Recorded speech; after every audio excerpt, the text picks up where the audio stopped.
Assalamualaikum warahmatullahi wabarakatuh, pemirsa, sahabat petani sawit, dimanapun berada. Di sini saya akan menunjukkan dan menjelaskan bahwasannya seperti yang sebelumnya kita sampaikan, bahwasannya tanaman kelapa sawit ini termasuk monosius. Artinya dalam satu tanaman terdapat dua jenis bunga, yaitu betina dan jantan. Nah, setiap pelepah yang muncul pada tanaman kelapa sawit berpotensi akan mengeluarkan buah. Nah, di sini saya mau lihatkan. Artinya tadi kalau seperti ini, nah, ada satu jenis varietas dari sumber benih yang mengeluarkan bibit kelapa sawit, dan ini faktanya bahwasannya setiap pelepah hampir semuanya keluar. Memang cukup bagus, sangat bagus sekali, artinya semua buah itu keluar, kita lihat seperti ini. Nah, yang efektifnya itu, yang baiknya, dalam satu pohon ini ada nanti, bukan semua pohon, artinya kita harapkan juga buah seperti ini, tapi harus ada membantu dalam penyerbukan tanaman kelapa sawit ini. Nah, seperti ini buah cengkeh ini udah jadi, itu udah bakal jadi buah. Ini perlu diserbukin agar supaya buahnya bernas. Dalam penyerbukan ini, bernasnya tadi terisilah berundul-berundul ini nanti akan membentuk minyak. Itulah yang kita harapkan untuk hasil minyak ekstrasinya. Nah, kembali lagi, fungsinya bunga jantan tadi untuk menyerbuki secara manual. Nanti kalau seandainya di sini ada bunga jantan, maka secara otomatis karena angin, dia sekeliling ini akan terserbukin, buahnya akan normal. Tapi kalau tidak ada bunga jantan, di dalam satu areal kita hanya persentase bunga jantannya sedikit, maka buah kita berpotensi akan membentuk kempet. Artinya buah itu tidak 100% bagus dalam penyerbukan. Jadi sering dibilang itu buah abnormal. Nah, terkendalanya kalau bagi tanaman yang memiliki potensi buahnya keliling sedikit bunga jantannya, maka pada masa panen awal TBM 3 sampai dengan umur TM2 atau TM3, umur 7 sampai 8 tahun, maka akan terjadi buah itu tidak sempurna penyerbukannya. Kenapa? Karena kumbang eleodobius tadi sedikit. Kita lihat, nah itu yang terbang. Kalau kita lihat itu, saya lihat itu nampak kumbang eleodobiusnya. Memang nggak kasat mata, kalau di video tidak kelihatan. Nah, seperti ini pemirsa. Jadi yang baiknya itu, yang efektifnya, dalam sekian persen tanaman kita ini muncullah bunga jantan. Tapi bukan berarti satu pohon ini bunga jantan semua, tidak.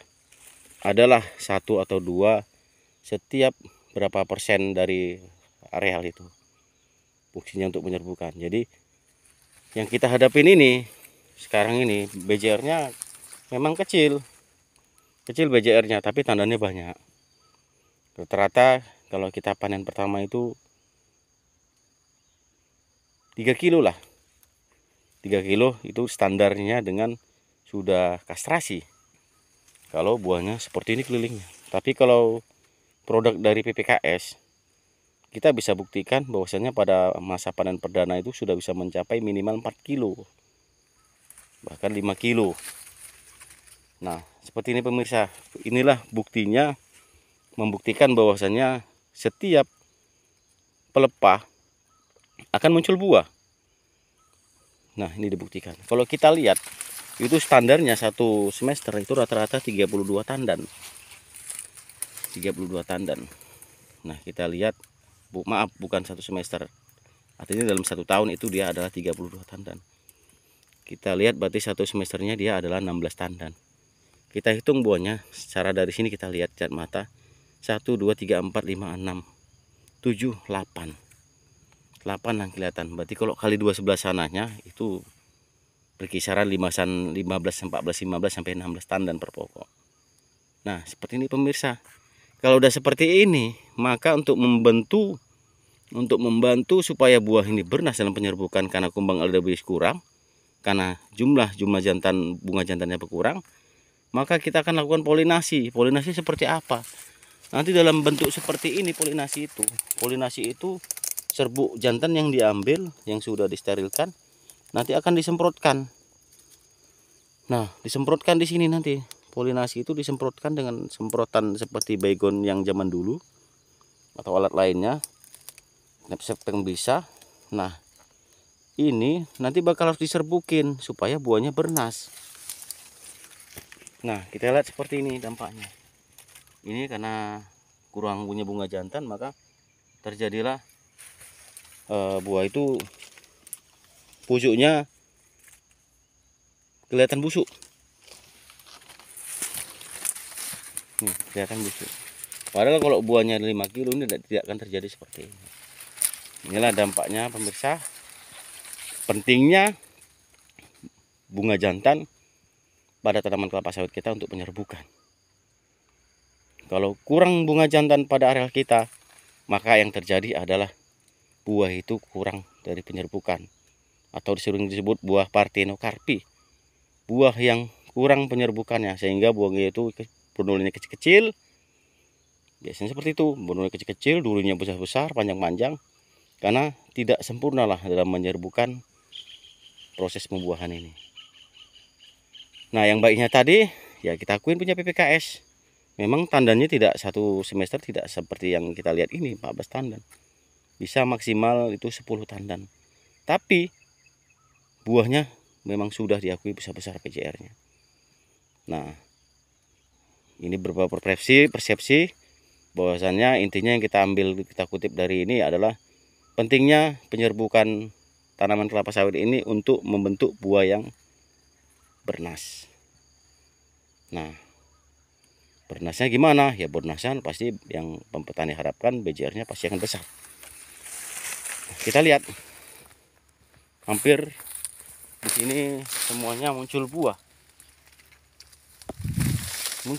Setiap buahnya itu keliling.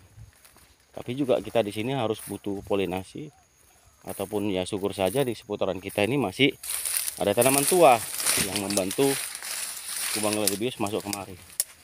Nih kita lihat pemirsa, buahnya keliling, tapi kita jarang jumpain ada bunga jantan. Pinoman ada satu biasanya setiap pokok. Satu ataupun bagus buahnya keliling seperti itu tidak apa-apa, tapi adalah yang membantu untuk dalam penyerbukan.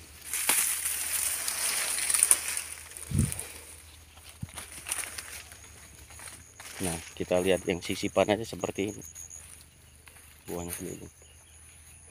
Demikian pemirsa, bahwasannya pentingnya bunga jantan itu ya untuk apa? Ya untuk penyerbukan. Bukan berarti kata banyak bunga jantan yang saya sampaikan semalam itu cukup bagus, bukan, karena tidak bagus juga kalau banyak bunga jantan yang keluar pada tanaman kelapa sawit kita. Maka berakibat tadinya tanaman kita itu produksinya akan kurang. Nah, demikian saja pemirsa. Mudah-mudahan pemirsa atau petani kita tahu pentingnya bunga jantan dalam hal penyerbukan untuk membentuk buah bernas. Terima kasih. Assalamualaikum warahmatullahi wabarakatuh.